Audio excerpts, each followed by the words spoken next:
Lonely childhood. My only childhood friend was my Nan and Pop's dog. I still miss him sometimes.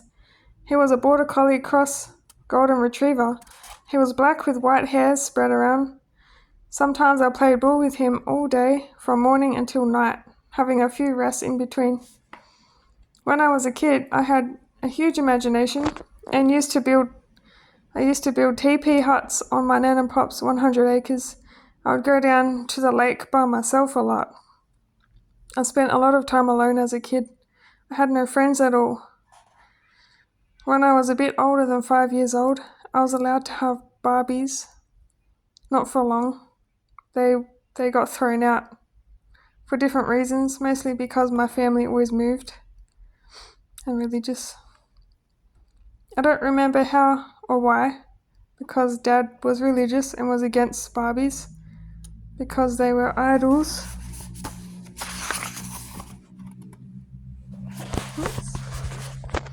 I used my imagination as an escapism mechanism. For an example, shutting my eyes and imagining stories in my head.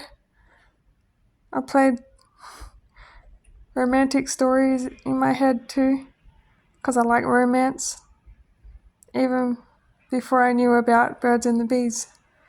I loved Cinderella and things like that before I was allowed Barbies. I used to draw Barbies and cut them out and make cutout clothing for them. I made a lot of toys with paper and cardboard, like toy mobile phones. As a kid who constantly kept being uprooted, that's probably the reason why, to this day, I feel on edge, like I must move. Also, I can't relax when I'm talking to people.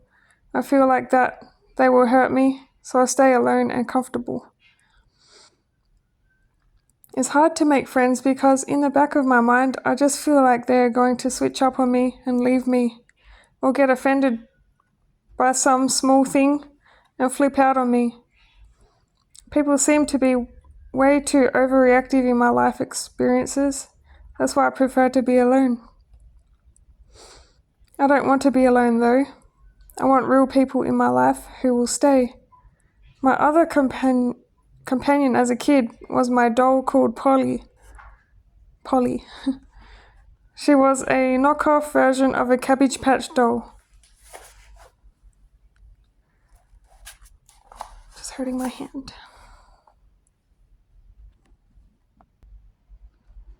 She was my best friend. I spent so much time with her.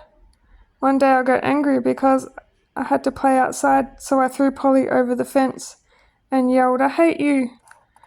Then had a mental breakdown. I eventually got her back. I felt emotional because I didn't feel loved, so I threw Polly over the fence because she was the only thing that loved me back, and it made me feel sad and unloved. One time my brothers went in my room when I was at school and cut Polly's hair. They didn't get in trouble for it. No one stood up for me. Same thing when one of my brothers put a hole in my drums. He didn't get in trouble. If it was the other way around, I would have got strapped or missed out on dinner, and I would have had to get money to pay for the damages. It wasn't fair that my brothers could treat me horrible and get away with it. More about Dad. As I started going through puberty, I was so scared of Dad that I would slouch so he wouldn't see my breasts. That caused a lot of back and neurological issues with my body, which needed 5 years of continual chiropractic to fully heal. My ex and I went to Cairo together after I left home and was living at his mum's house. My ex helped me overcome a lot of fears, so at least that's one good thing about him. Before chiropractic treatment, people used to make crazy remarks like, "Did you break your neck in the past?" Those people were just customers from an old retail store I worked at. It made me self-conscious and angry. My neck was quite stiff back then, and I always felt frozen if confronted by people, which tensed up my muscles and gave the appearance of having an injured neck. I couldn't cross my legs my whole childhood and teenage years because my back was out of alignment. I used to always complain about having a sore back growing up. I always had back problems, which got worse when I started slouching. After going to chiropractic, they fixed my hips too, so I can cross my legs now. I can still cross my legs even though I haven't been to a chiropractor in a long time. Dad was a lingering creep. There were multiple times in my life where I would witness Dad walking in on my sister naked. He would linger around the bathroom while Mum was showering or toileting her, pretending to help but not helping. It felt so awkward witnessing him lingering around being a pervert. Made my stomach feel ill. One time at my dad's best friend's house, the whole household could see my sister naked on the toilet. The exposure of her made my stomach churn. She was sitting there all exposed in front of my dad's best friend and all my family. My sister's mental age is behind her physical age, so she was a kid in a developing adult body. She went through puberty young. I felt sick into my stomach when my sister got put on the pill at 9 years old. My instincts told me it was to stop her getting pregnant from Dad, and that Mum wanted to cover up her tracks for the abuse he was letting Dad do to her. She loved taking Dad's side with everything and let him abuse us and sexually abuse my little sister. A few times, Mum would let this man over and he would hover over my sister, staring down her top while sitting next to her. Mum would dress her up, put her on display to show her off to men. She would put low-cut t-shirts with her cleavage showing. That men who visited and Dad would both sit around her closely, pretending to help her with stuff, but were too close to her and looked obvious what they were really doing. I didn't like men being around her.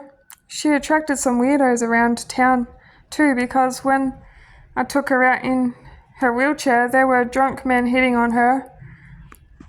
There are pubs around my mum and dad's house. There are so many perverts, and I felt very protective of her. I had no voice in my family. I was the quiet one. I was forced to be quiet, then called the quiet one. They belittled me to the point I couldn't talk, so of course I was quiet. I was more observant than quiet. I would watch everything and people's behaviours. There was one time where I came so close to telling one of my aunties on my mum's side about the things Dad did. I might have been 15 or 16 years old. The urge to tell her was so strong, like electricity being stored up in a battery. I didn't end up telling her because I thought about the risks that could happen, like getting kicked out, or my family wouldn't teach me to drive, things like that, because I needed my license. Looking back, I'm glad I didn't tell my auntie anything, because when the whole situation got exposed about Dad, when I was in my 20s, none of my family believed me. As an adult, I became an outcast. I already was deep down, but the rose-colored glasses I had on fell off and was revealed. If I had told my auntie that day, when I was 16, who knows what could have happened to me, being in the same city and everything. Dad probably would have came after me or something. If I can give anyone advice, it would be, if you witness abuse in your family, do not tell any family members. Tell a psychologist or even go to the police and Child Protective Services, then ask them to keep you anonymous. Also try and change city or town before exposing anything. Make sure you have stability and are secure. The mistake I made was telling my mum about Dad's abuse. Please keep it secret from your family unless you're strong and can handle the repercussions and verbal abuse and the screaming in your ear. If you tell your family anything regarding any abuse, be ready to accept that you will no longer be part of your family anymore. That means all family. You will have to be ready to cut off all family. I made the mistake of still talking to my sister, and she turned out to be a flying monkey agent being manipulated by my dad. She started accusing me of things out of nowhere and putting my art down after I did a lovely painting for her the way she wanted it to look.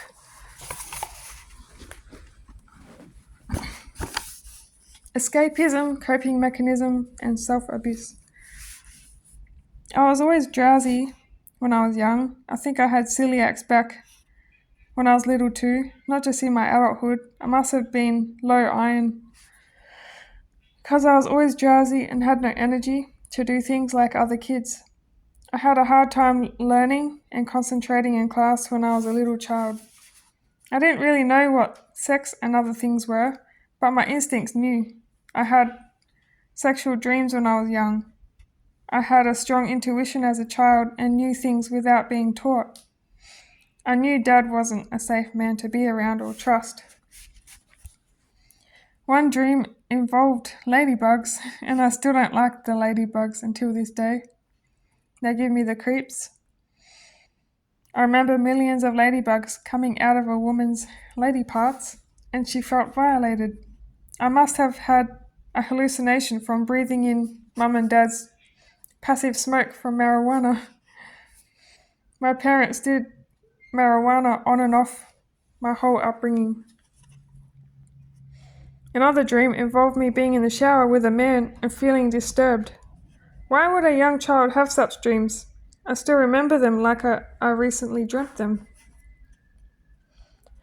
Dad always knew I was smart and that I knew what sexual topics were about, so he couldn't do anything sexual to me when I was fully aware. I think I was harder to take advantage of than my siblings. I just got the physical and mental abuse, a lot of belittling. The fact I used to observe everything probably got him scared, and he built up resentment towards me for my intelligence. What he did is he dumbed me down and belittled me my whole life. If I went back to see him again now as an adult in my 30s, he would still do that. He would lecture me about what I have exposed him for, and he would yell over me, screaming in my face until I cowered down and agree with his belief by saying I was lying. That's one reason I don't even want to face him again. I won't ever give my power away to an abusive man like him ever again. Here's some life advice I had to learn, which I want to share with you. Never cower yourself down or make yourself feel small by agreeing with beliefs you don't really agree with. Just to make someone else happy. Doing that can make you a weak person and a pushover. It will cause the bully to treat you even worse over time until they have complete control over you. You must learn to stand your ground with your beliefs. If you don't, people will take advantage of you. It's happened to me my whole past life, so I don't want it to happen to anyone else. Learn to say no and learn to voice your opinions without living in fear of loss. For example, fear of losing people's respect and love or losing position of a job and stability. God will catch you, so don't worry. Don't be scared, because if you don't make a stand, people will trample over you and you will be stuck in life and never elevate to better things. Start saying no. If you do start saying no, though, be warned that a lot of narcissists will either start bullying you or leave your life because they can't use you anymore. They will also try to set everyone in the workplace against you until you are pushed out. But don't worry, God will send you a better job and better people to be around who respect you. Now back to telling you about my dad. I always had to act stupid, or I would get punished for acting smart and intelligent. He would always belittle me and intimidate me if I had a creative opinion about something. I wasn't allowed to have a mind of my own. I had to listen to him and believe everything he said. I had to give him eye contact while cowering around him, or he would repeat himself and yell at me. He would keep saying, "Do you understand?" I would say yes, and then he would repeat himself a few more times to brainwash me with his opinions and beliefs. He liked to shout when he was talking so that he could assert control in the conversations. My parents probably felt exposed or intimidated by me.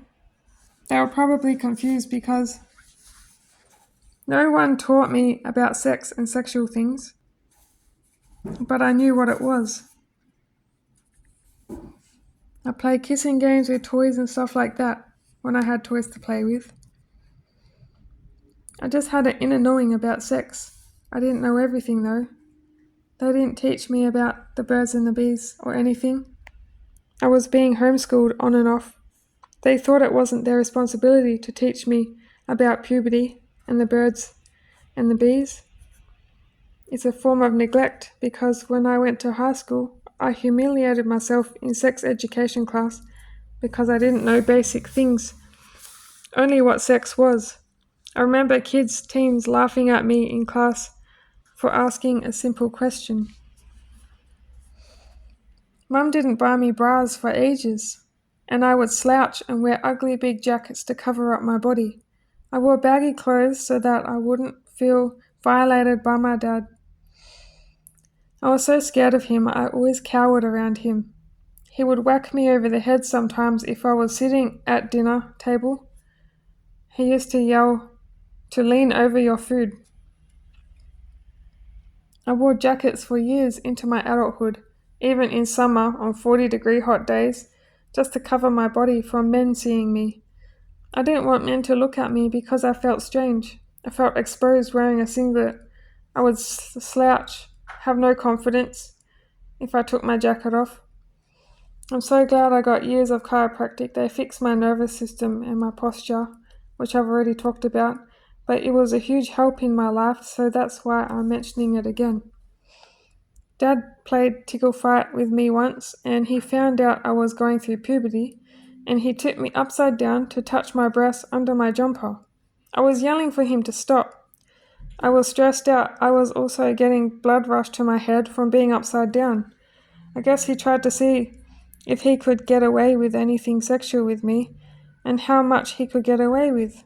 I felt humiliated, and I was crying because the play fighting was rough, and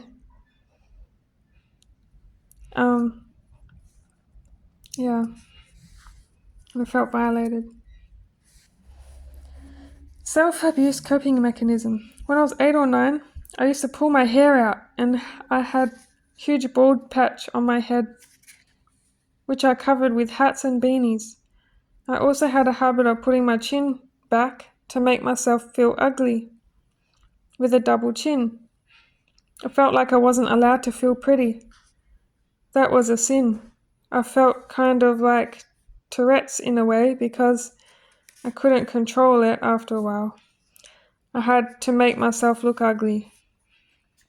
I remember looking in the mirror and trying not to see that I was beautiful. I looked away and believed I was ugly. One reason I felt that way is because as soon as I showed confidence or had an opinion, Dad would belittle me and force his opinions, yelling till I agreed with him. I was ashamed to look in the mirror as a kid.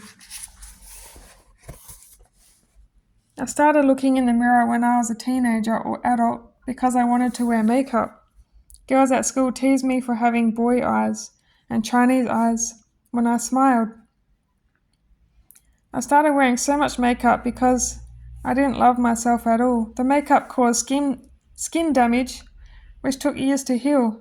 I used to have a red face after washing all my makeup off. I was getting premature wrinkles too. Luckily they weren't permanent. I healed my skin with special pawpaw cream, coconut oil, and eating collagen foods. I believed I was so ugly as a kid. My nails were wonky from overbiting them too. Pretty girls hated me. Even Mum and Dad's friends, little girls, wouldn't let me hang out with them. I just hung out with boys. I still don't belong with girls my age as an adult. Even the boys would just play with my brothers more. When we played hide and seek, they would leave me out there hiding while they all went inside to play or watch movies. Or if we were camping, they would all go back to the campfire and leave me out there in the dark. When I was a teenager, in year 8 and 9, girls from my school used to come and take my brother to the beach and places around local towns. But not me. I thought something was wrong with me. All the rejection just added to my self-worth.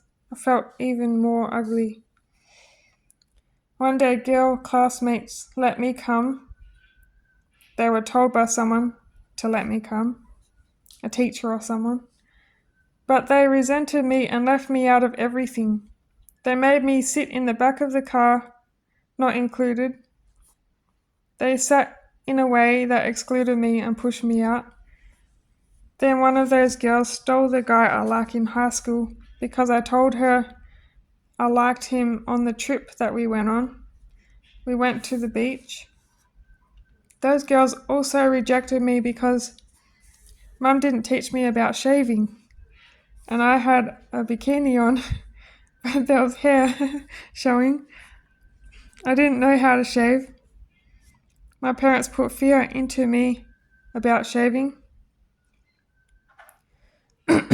They told me that if I shave, that all the hair will grow back thick and black. They just wanted me to embarrass myself. Jehovah's Witnesses don't believe in shaving. One day, Dad told me to pump up my car tires all the way to 90 psi to harm me or something. My ex was there at the time and told Dad he was wrong and that it was dangerous. Dad started arguing with him. Dad and my ex didn't like each other. God protected me, thankfully. Lucky my ex was there, or something could have happened with my tires or me. In year 9, I started opening myself up to people and talking to girls. I tried to join into their groupie, but they were shocked, and one of them pushed me and said, "Stop talking, go back and sit on your own." I fell on the ground. No one cared. Other times I would try and get into the circle, and they squeezed me out. I had no choice but to be by myself at school. One day I bought myself a flip phone and bought credit. All the girls took my credit. They let me be their friend for a bit, then pushed me away again. I gave it to them because I wanted friends so bad. I used to work at IGA after school and I bought credit with my pay, sometimes $100 a week. I never told my parents. They would have flipped out. Those girls would take it all from me. They still don't like me after all I gave to them. One day we went on a school trip and stayed somewhere overnight. The teachers took us to the shops as an excursion, and I bought $200 worth of clothes and shoes. I had no sense of money back then, but I worked for it, so I spent it on what I wanted. I took advantage of the trip and bought some things. The other girls were jealous and even copied me by buying the same things that I bought. When I got home after the excursion, my mum was shocked and looked so angry when she saw that I bought clothes and shoes for $200 of my own money. She couldn't believe it and she tried to make me guilty for it. I don't think she told Dad because he would have been so angry and abusive. Mum used to cry every day in her bedroom when I was a kid. I wasn't ever allowed to ask if she's okay. She never wanted to talk to me. I was shut out and abandoned. She was emotionally closed off to me. One day I was 12 or 13 years old. Before travelling to WA to my grandparents' house on 100 acres, me and my brothers went to the local milk shop down the road to buy lollies. With money we were given, I decided to just buy a few to save my money. Then later I went back and bought more with the remaining money because I changed my mind and decided I wanted to buy more lollies. When I got home, I offered Dad a lolly Then he screams at me, saying I wasn't allowed to buy more, and I got strapped for spending my own money that I was originally given to spend on lollies. That confused me because I was being nice, and I didn't think I did anything wrong. Dad resented my loving heart. He hated when I did nice and loving things. He wanted me to be in fear and cowering all the time.